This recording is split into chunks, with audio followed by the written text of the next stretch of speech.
Bom dia, boa tarde, boa noite, sejam bem-vindos a mais um vídeo aqui no canal.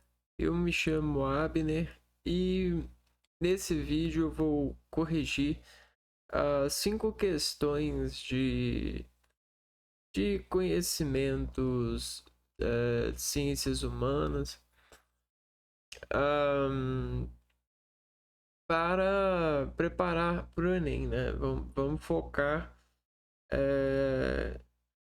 de qual que é o entendimento? Vamos utilizar a ferramenta da inteligência artificial para guiar aquilo que a gente não entendeu sobre o conteúdo, né, propriamente dito. Então vamos lá, vamos começar. Adicionar foto. Lá.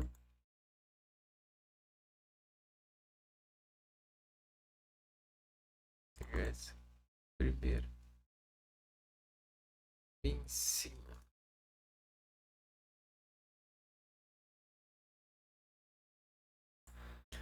Então a primeira questão é essa daqui.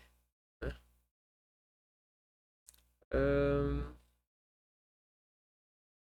Deixa eu abrir a questão aqui. Deixa eu abrir ela aqui.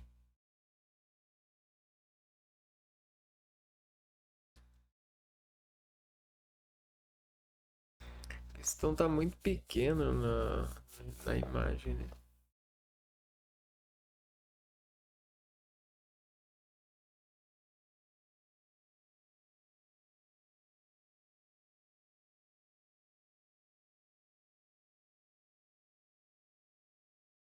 Então aqui a gente vai ter dois textos, né?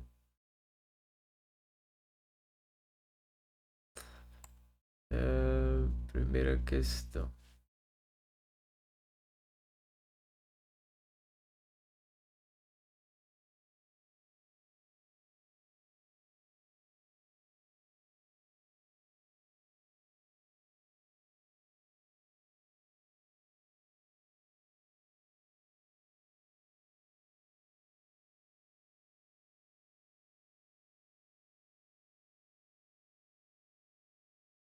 Questão número.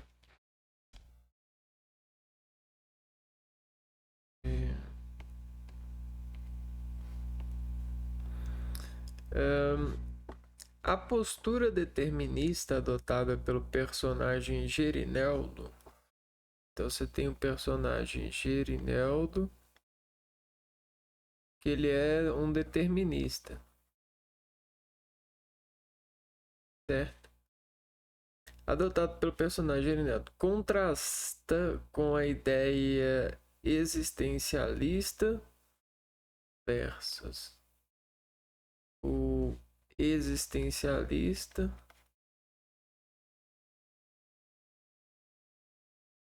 contrasta contida no pensamento filosófico do Sartre. Por quê? Então está ali o Sartre, né? Qual que é o contraste que a gente tem desse determinismo com esse existencialismo? A gente vai ter uma evidência, a manifestação do inconsciente, né? Evidencia a manifestação do inconsciente, nega a possibilidade de transcendência, contraria o conhecimento difuso, sustenta a fugacidade da vida, refuta a evolução biológica. O que é fugacidade? Fugacidade. Qualidade atribuída que é fugaz, fuga desordenada e rápida. Fuga desordenada. Então, fugacidade é uma fuga desordenada.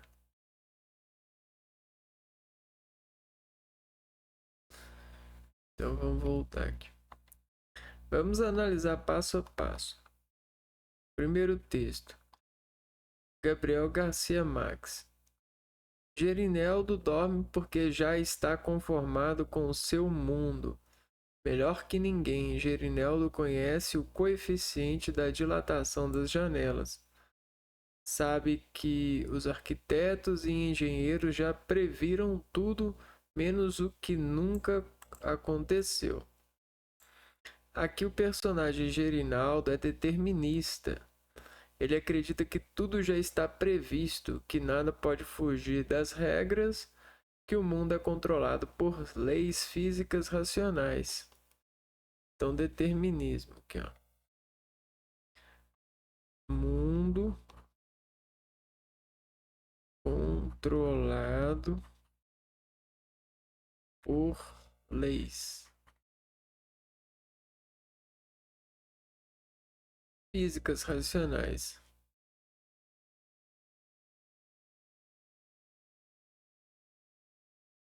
Ou seja, nada pode fugir disso, né? Tudo vai acontecer conforme o mundo. No texto 2, o Jean-Paul Sartre, a situação é o sujeito inteiro, é o sujeito a elucidar as coisas pela sua própria superação. Então, a situação é o sujeito, ou seja, não é o mundo, é a situação é que muda. É o sujeito a elucidar as coisas pela sua própria superação. Sartre é um filósofo existencialista. Para ele, o ser humano não é determinado. Ele é livre para escolher, para se superar e dar sentido à própria existência.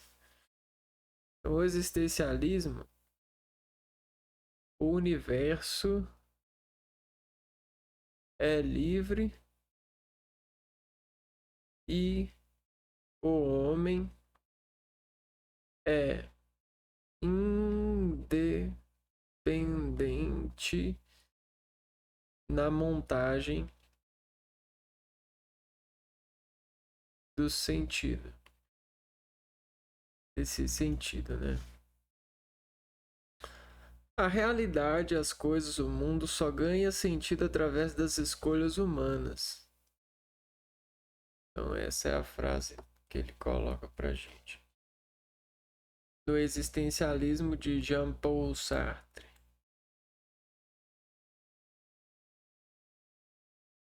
Beleza. Comparando os dois textos, a gente tem, ó. Pergunta: a postura determinista de Gerineldo contrasta com o Sartre por quê?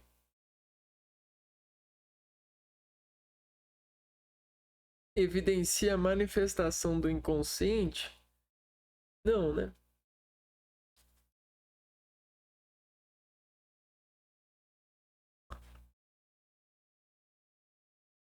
Não.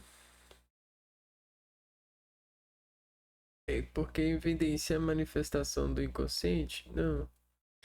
Vamos ver aqui. Nega a possibilidade de transcendência, contraria o conhecimento difuso, sustenta a fugacidade da vida, refuta a evolução biológica. Ele não refuta a evolução biológica porque nega a possibilidade de transcendência, né? Contraria o conhecimento difuso. Parece que é a letra B, né? Vamos ver aqui. É a letra B. Nega a possibilidade de.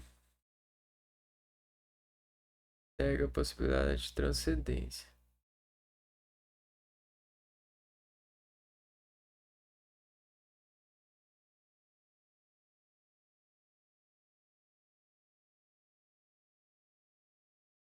Sim. Deixa eu ver. Escrevi errado. Transcendência.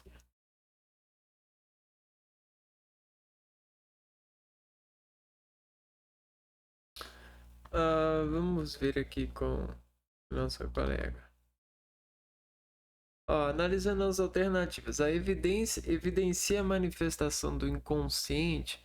Não se fala de inconsciente, isso é mais da psicanálise de Freud.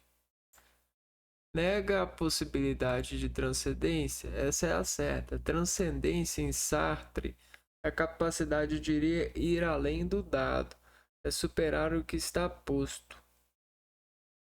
Então, para o Sartre, transcendência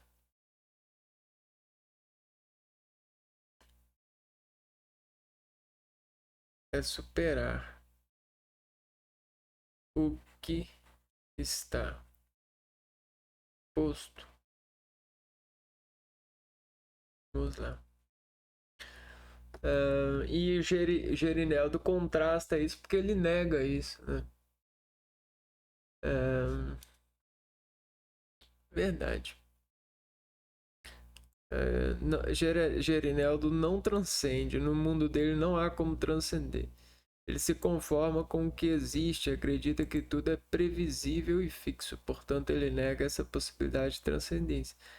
Nossa, essa questão é tão cabeça que vou te contar, né? Nem sei o que tá fazendo no Enem.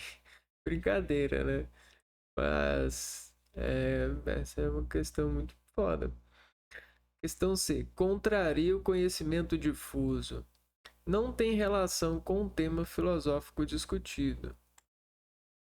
Conhecimento difuso. O que seria o conhecimento difuso?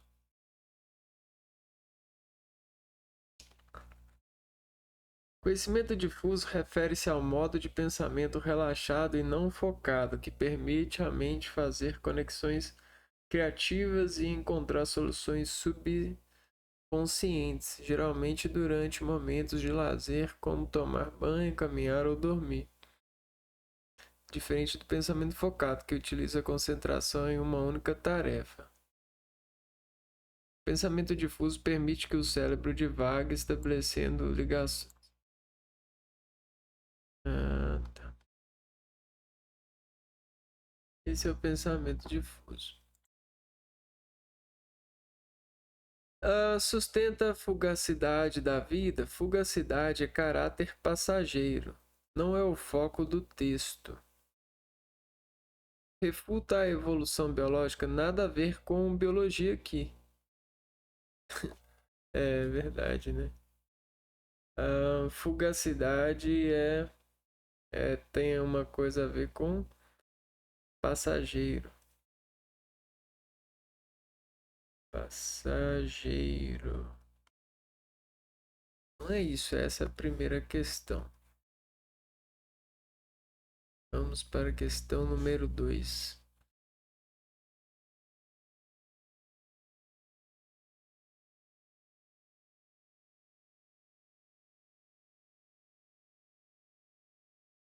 Isso eu vou abrindo ela aqui.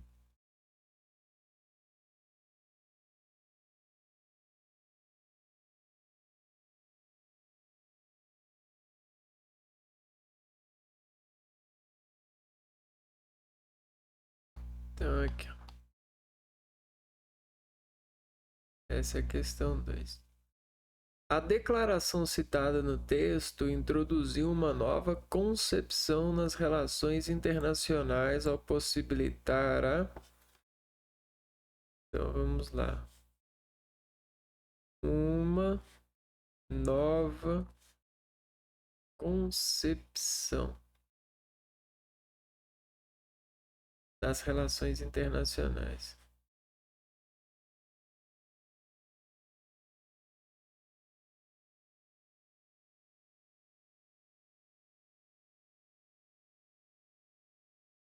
Então, o que é concepção? Quem sabe dizer aí? Concepção. Ação ou efeito de gerar ou ser gerado, um ser vivo, consequência da fusão do espermatozoide com o óvulo. Então, a concepção Nova concepção é uma nova criação das relações das relações internacionais, ao possibilitar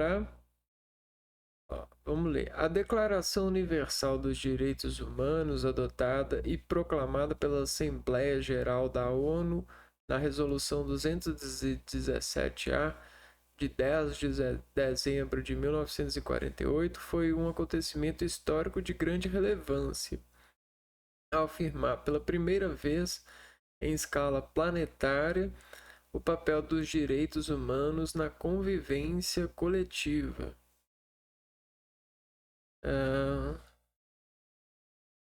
Direitos humanos na convivência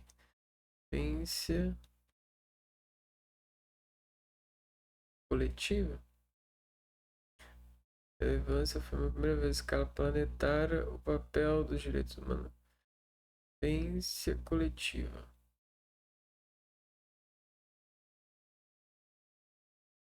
Pode ser considerado um evento inaugural de uma nova concepção de vida internacional, um novo modelo, uma nova forma de vida internacional. A declaração citada no texto introduziu uma nova concepção nas relações internacionais ao possibilitar a superação da soberania estatal. Eu marquei foi essa. Nós estamos no contexto.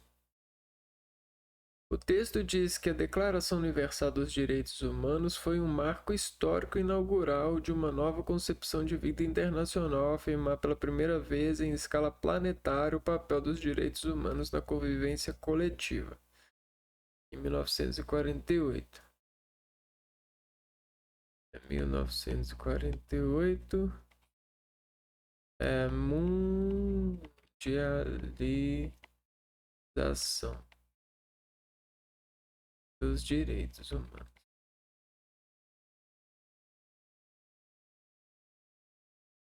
Pela ONU, né?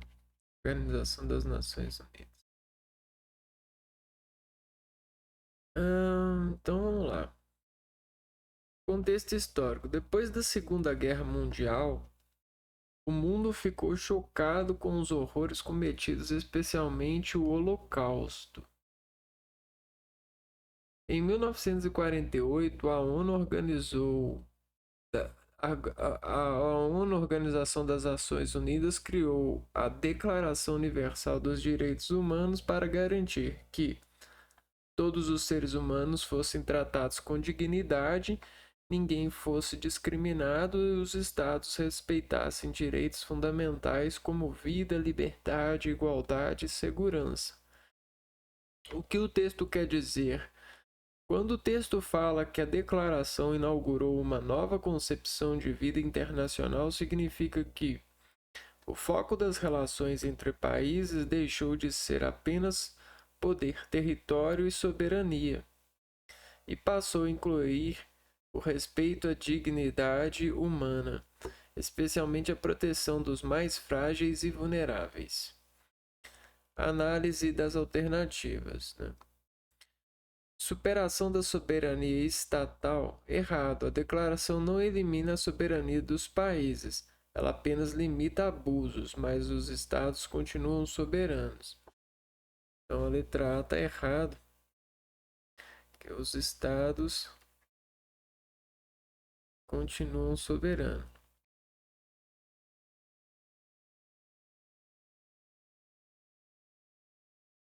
Vamos lá para a letra B.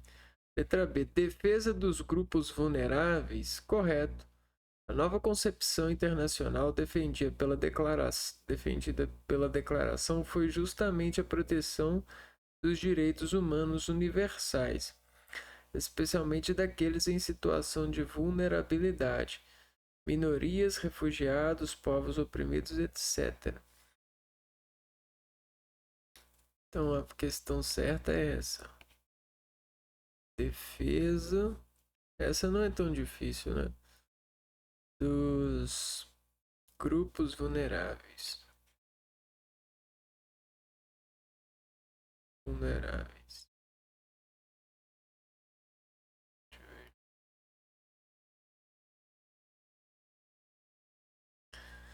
Ahn, defesa dos grupos vulneráveis. Quem são os grupos vulneráveis? Seriam as pessoas, né, que estão ahn, em situação de pessoas em situação de vulnerabilidade, pessoas.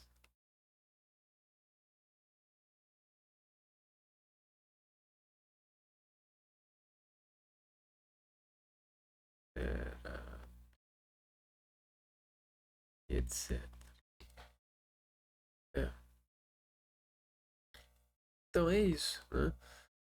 A redução de truculência belicista, isso seria mais relacionado ao acordo de paz e desarmamento, não especificamente a declaração.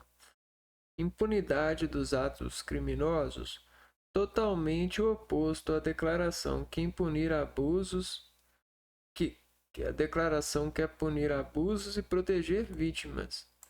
Então, impunidade dos atos criminosos, não, né? Inibição dos choques civilizacionais. Esse termo, choque entre civilizações, é bem mais recente e não está no foco da Declaração de 1948.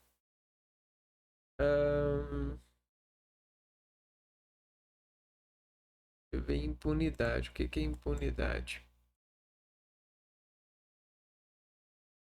Impunidade é a falta de castigo para um crime ou infração. Então, esse é uma palavra que não é muito conhecida, né? Impunidade. Vai sair impune, né? Então vai sair sem castigo? Não, é totalmente o contrário. Vamos para a questão 3. Então,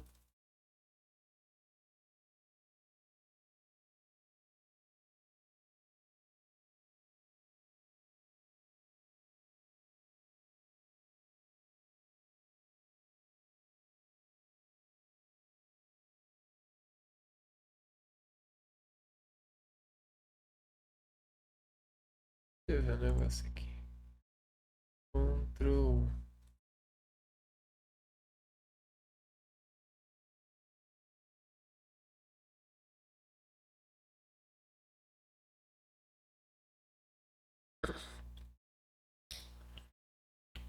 Então a questão número 3 é essa daqui. Ó. Uma resposta do Estado brasileiro à conjuntura econômica mencionada foi o. Então, ó, uma resposta brasileira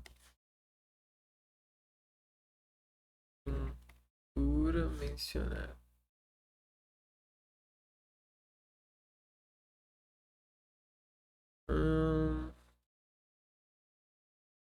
Vamos ver aqui o que é conjuntura.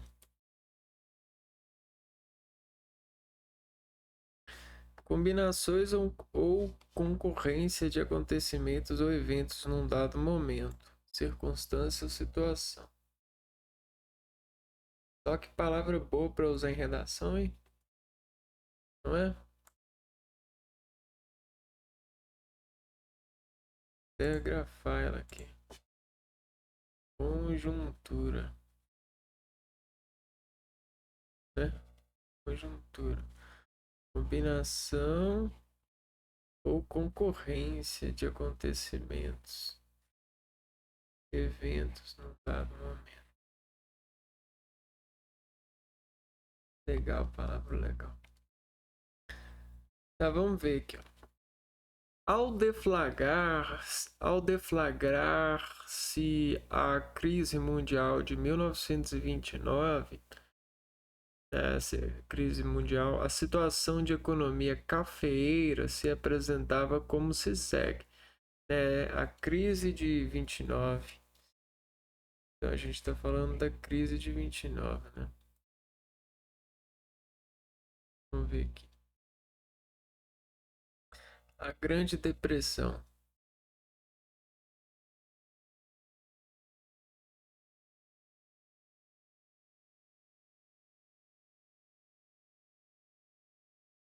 Esse aqui eu não estudei ainda, né? Vou até colocar aqui. Crise de 29, também conhecida como a Grande Depressão, foi a maior crise do capitalismo financeiro. O colapso econômico teve início em meados de 29 nos Estados Unidos e se espalhou por todo o mundo capitalista. Seus efeitos duraram por uma década, com desdobramentos sociais, econômicos e políticos. Antecedentes. Especulação na bolsa de valores, causas da crise, crash da bolsa de Nova York. Esse aqui eu não estudei ainda não.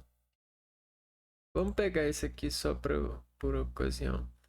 Então, em 1920, loucos anos 20, crescimento econômico dos Estados Unidos após a Primeira Guerra Mundial, superprodução e queda do consumo.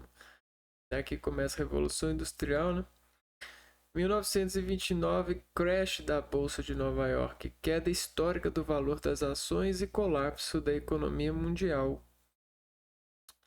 1930, Grande Depressão, década de recessão mundial, desemprego e miséria nos Estados Unidos. 1932, eleição de Frank Roosevelt. Promete intervir na economia para resolver a crise econômica e social dos Estados Unidos. E aí o New Deal, de 1933 a 1939. Política de Estado forte e interventor na economia, soluciona a crise. Após a Segunda Guerra, Estados Unidos emergem como potência econômica mundial. É o New Deal, né? Voltando para a questão. Ao deflagrar-se a crise mundial de 29, a situação da economia cafeeira se apresentava como se segue. A produção, que se encontrava em altos níveis, teria que seguir crescendo, pois os produtores haviam continuado a expandir as plantações até aquele momento. Então os produtores já haviam plantados e estavam continuando, né? Com efeito, a produção máxima seria alcançada em 1933, ou seja, no ponto mais baixo da depressão, como reflexo das grandes plantações de 1927 e 1928. É porque quando você planta alguma coisa, né, por exemplo, o café, ele leva uns 3 anos para estar no auge, 3, 4 anos para começar a dar. Entretanto, era totalmente impossível obter crédito no exterior para financiar a retenção de novos estoques. O que é reter novos estoques, né? É você ter lugar para trabalhar esses estoques, né? Guardar o café, isso e aquilo. Pois o mercado internacional de capitais se encontrava em profunda depressão e o crédito do governo desaparecera com a evaporação das reservas. Uma resposta do Estado brasileiro à conjuntura econômica mencionada foi, a todos esses eventos, foi a atração de empresas estrangeiras, reformulação do sistema fundiário, incremento da mão de obra imigrante, desenvolvimento de políticas industriais, de política industrial ou financiamento de pequenos agricultores. Vamos lá. texto fala sobre o impacto da crise mundial de 29 na economia cafeeira brasileira. Antes da crise, o Brasil vivia da exportação do café, que era a base da economia. A produção era muito alta e os produtores continuavam expandindo as plantações. Então, nessa época, 1927, o Brasil sobrevivia da venda de café,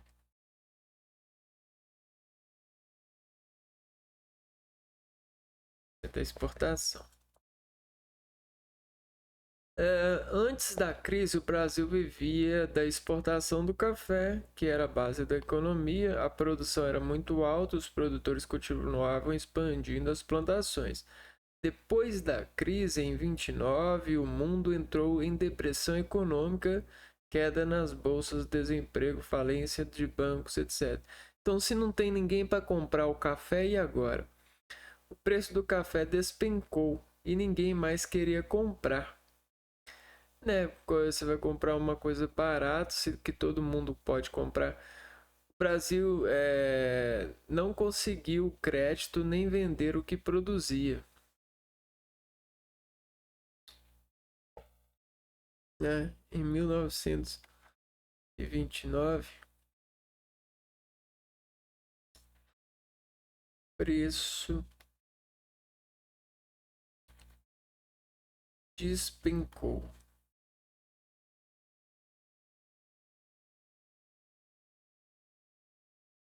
A queda da bolsa. Despencou caiu, né? Eu já ouvi alguém falando despencou como sinônimo para aumentar, né?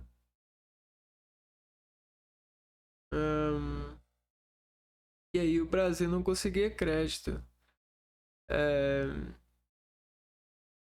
O problema, o Brasil produzia demais, mas o mercado internacional não comprava. Resultado, crise na economia cafeeira, com estoques enormes de café sem compradores. Então, a crise está no estoque, vírgula, porque o Brasil produzia demais.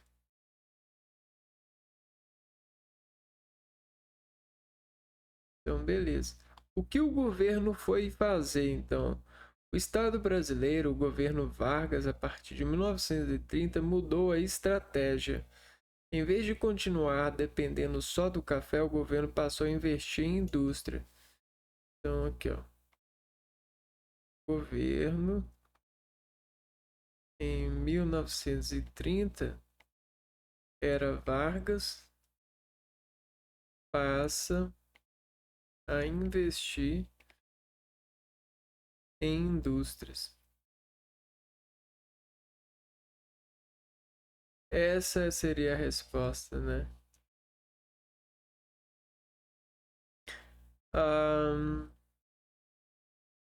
Essa mudança ficou conhecida como política de substituição de importações.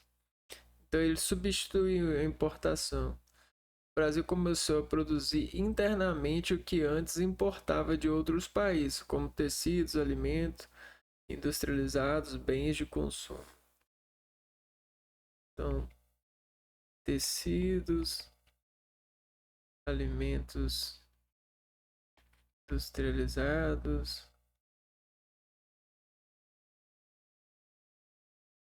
bens de consumo, né? Então, o que o governo Vargas disse? Falou assim, ó, produziremos o que consumimos, ao invés de ficar importando, né? Assim nasceu o início da industrialização brasileira moderna. Então isso aqui foi ótimo, né? o início da industrialização brasileira.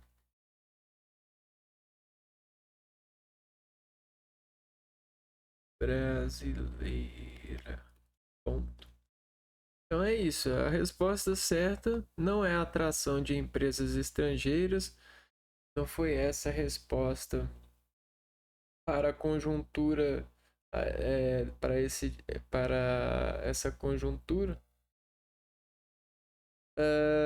Foi reformulação do sistema fundiário? Também não. Incremento da mão de obra imigrante? Não. Foi desenvolvimento de política industrial? Certo. Financiamento de pequenos agricultores? Também não. Bom, vamos para a próxima. Então, ficando essa.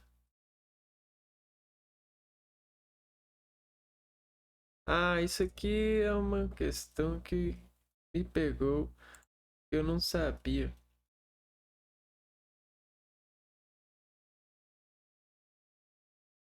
Olha só, eu não sabia o nome desse termo, não. Ai, ai.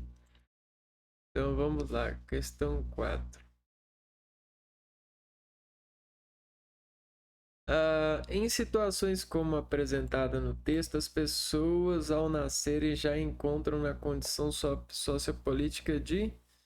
Então é essa condição sociopolítica.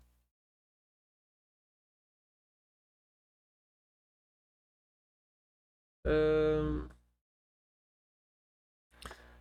Nascidos no Líbano, as duas irmãs não puderam ser registradas no país. Então, aqui, ó, Líbano não registra as crianças, né? Exige no país, porque lá é exigido que os nascidos sejam filhos de pais e mães libaneses. Seus pais de nacionalidade síria também não puderam registrá-los no país de origem. Síria também não puderam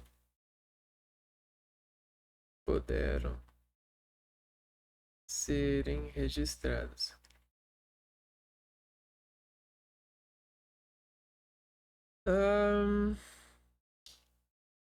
Na Síria, crianças só são registrados por pais oficialmente casados, que não era o caso deles. Então aqui deveria ser casados, os pais, e aqui deveria ser pai e mãe libanês. Olha só, caraca, né? Então é isso. Qual que é? Essas crianças então encontram-se na condição sociopolítica de exiladas.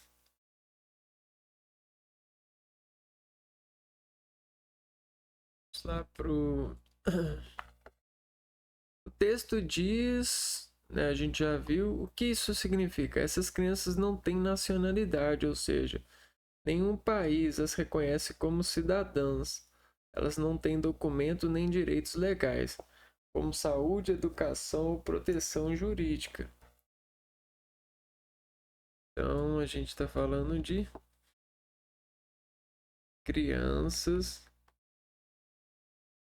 sem nacionalidade.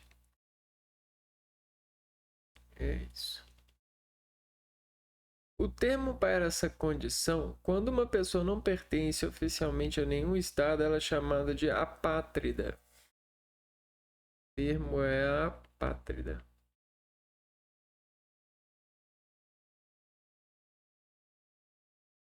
Pátrida. Não, é pátrida. Do grego a, sem, mais patris, pátria. Sem pátria. Então aqui, ó. Sem pátria. Ahn, Tá, então por que não são exilados? Porque exilados são pessoas obrigadas a sair do país por motivos políticos. Então, exilados são obrigados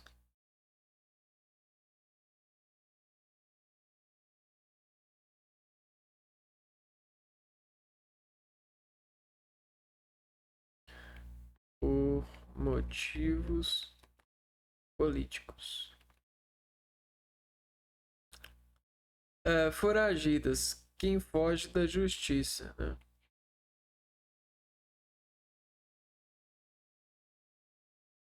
Foge da justiça. Isso eu já sabia que não era. Refugiados. Quem sai do país por perseguição ou guerra, mas mantém nacionalidade. Ó, quem sai. Peraí. Refugiados.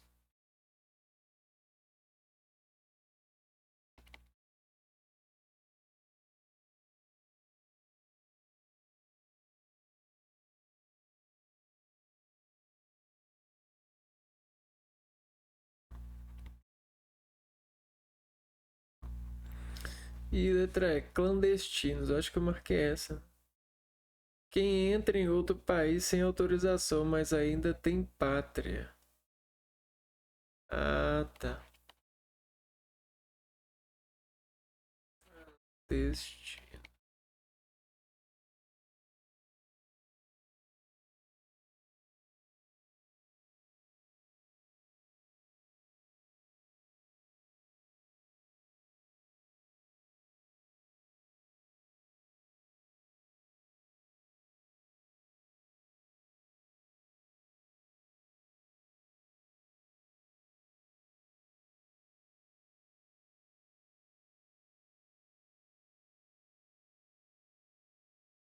Então é isso aí que essa questão tratou. A pátria. Então vamos para a última, né? Última questão.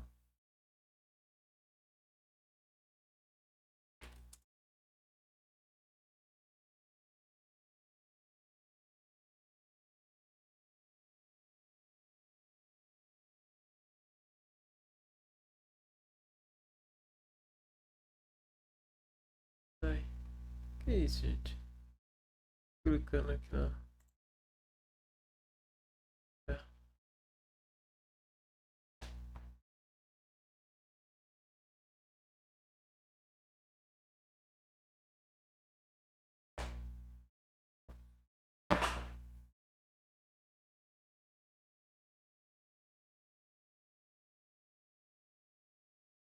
Ó, os parâmetros da ação indicados no texto estão em conformidade com uma.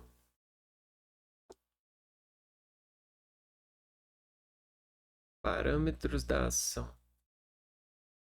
Que isso, né? Parâmetros da ação.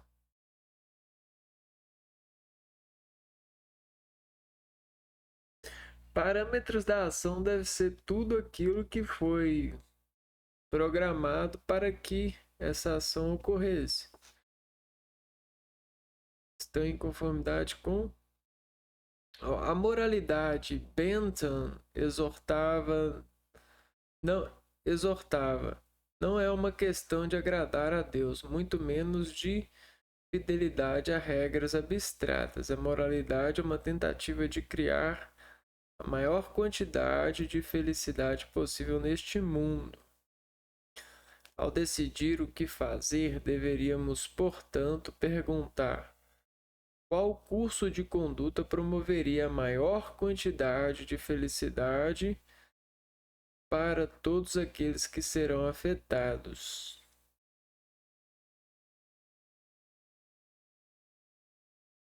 Então vamos lá. Moralidade, Bentham exortava.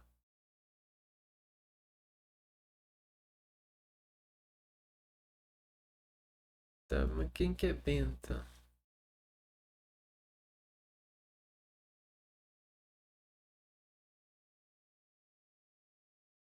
Jeremy Bentham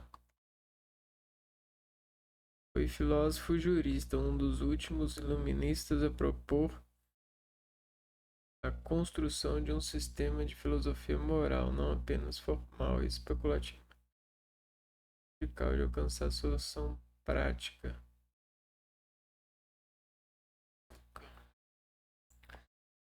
Vou ver, ó. Ah, tá. O filósofo Jeremy Bentham dizia que a moralidade não depende de agradar a Deus, nem de seguir regras abstratas.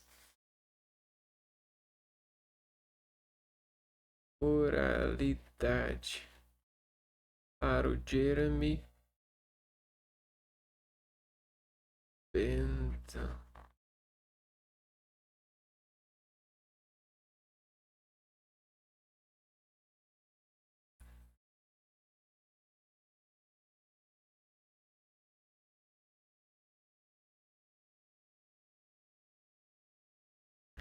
A moralidade não depende de agradar a Deus nem de seguir regras abstratas.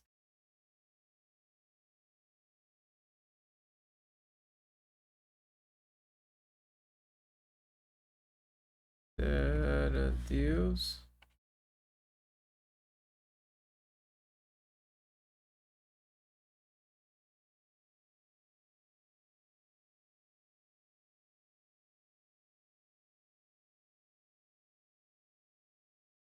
abstratas, né? Para ele, o que torna uma ação moral é produzir a maior quantidade possível de felicidade para o maior número de pessoas.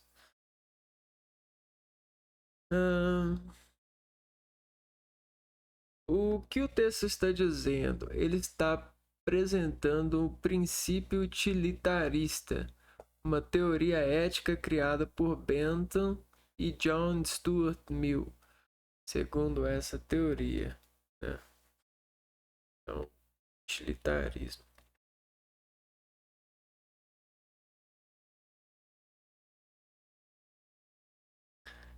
Uma ação é moralmente correta quando gera maior bem-estar possível para o maior número de pessoas.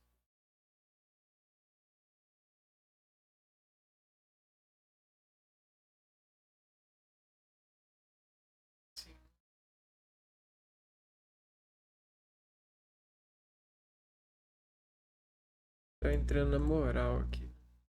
Ou seja, a moralidade é avaliada pelas consequências práticas da ação. Se traz mais felicidade e menos sofrimento. Agora vamos entender as alternativas. Fundamentação científica de viés positivista? Errado. O texto fala de moral e felicidade, não de método científico. Convenção social de orientação normativa? Errado. Eu marquei essa. Não fala de regras sociais nem convenções impostas, e sim de resultados felicidade. Transgressão comportamental religiosa. Errado. Bentham até rejeita a moral religiosa, mas o foco não é transgredir, e sim agir com base em resultados felizes. Racionalidade de caráter pragmático. Correto. O texto mostra que a moral é decidida com base na razão prática, analisando as consequências úteis e concretas das ações. Pragmatismo é igual a utilidade prática. Então, pragmático não é algo que é uma praga, é algo que é prático, né?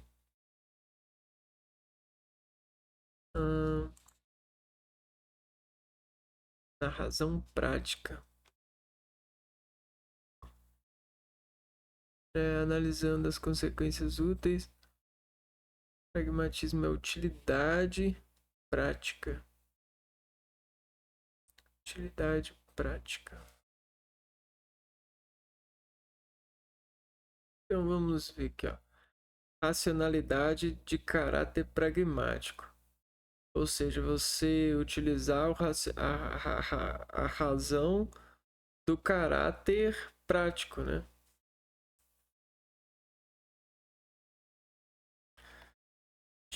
Pera aí, que é isso aqui?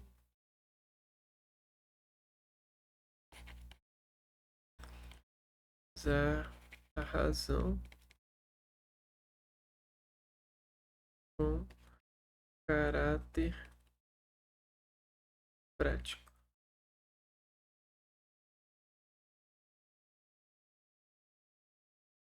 É a felicidade.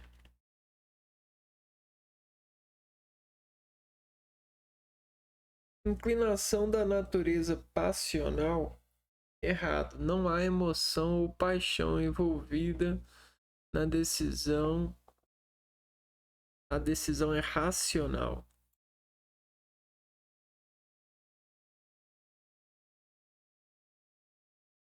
Natureza passional tem a ver com paixão envolvida. Conclusão: o texto defende que agir moralmente é agir de modo racional e prático, buscando o melhor resultado possível para o maior número de pessoas, isso é, racionalidade pragmática. A resposta correta é a letra D, racionalidade de caráter pragmático. Então,